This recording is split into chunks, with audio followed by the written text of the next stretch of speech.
दोस्तों, कर्मों का लेखा जोखा बहुत अजीब होता है। आइए उसको जानते हैं। एक राजा ब्राह्मणों को भोज में महल के आंगन में भोजन करा रहा था। राजा का रसोई खुले आंगन में भोजन पका रहा था। उसी समय एक चील अपने पंजे में एक जिंदा सांप को लेकर राजा के महल के ऊपर से गुजरी।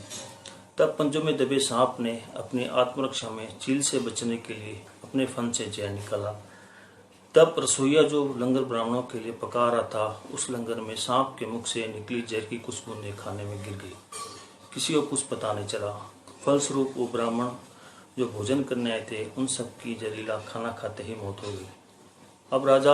जब राजा को सारे ब्राह्मणों की मृत्यु का पता चला, तो ब्रह्म हत्या होने से उसे बहुत दुख हुआ।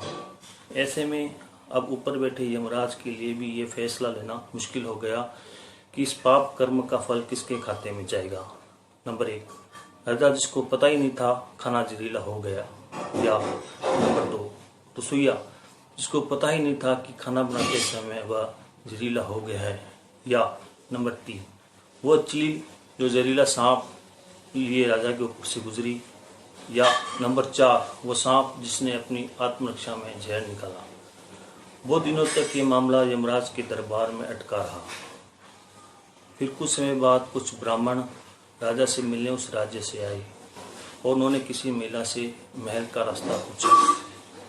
उस महिला ने महल का रास्ता तो बता दिया, पर रास्ता बताने के साथ साथ ब्राह्मणों से ये भी कह दिया कि देखो भाई, जरा ध्यान रखना, वह राजा आप जैसे ब्राह्मणों को खाने में जहर देकर मार देता है। बस जैसे ही उस महिला ने ये शब्द कहे, उसी समय यमराज ने फैसला ले लिया कि उन मृत ब्राह्मणों की मृत्यु के पाप का फल इस महिला के खाते में जाएगा और इसे उस पाप का फल भुगतना होगा। यमराज के दूतों ने पूछा, प्रभु ऐसा क्यों, जबकि उन मृत ब्राह्मणों की हत्या में उस महिला की कोई भूमिका भी नहीं थी। तब यमराज ने कहा कि भाई देखो, जब कोई व्यक्ति पाप करता है तब उसे बड़ा आनंद मिलता है, पर उन मृत ब्राह्मणों की हत्या से ना तो राजा को आनंद मिला, न उस रसोइये को आनंद मिला, न उस सांप को आनंद मिला और न उस चील को आनंद मिला।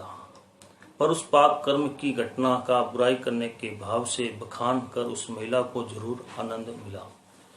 इसलिए राजा के उस अनजाने पाप कर्म का फल अब उस महिला के खाते में जाएगा।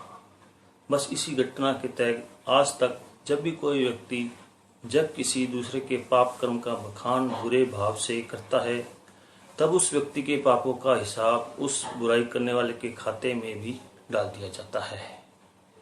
अक्सर हम जीवन में सोचते हैं कि हमने जीवन में ऐसा कोई पाप नहीं किया कि फिर भी हमारे जीवन में इतना कष्ट क्यों आया।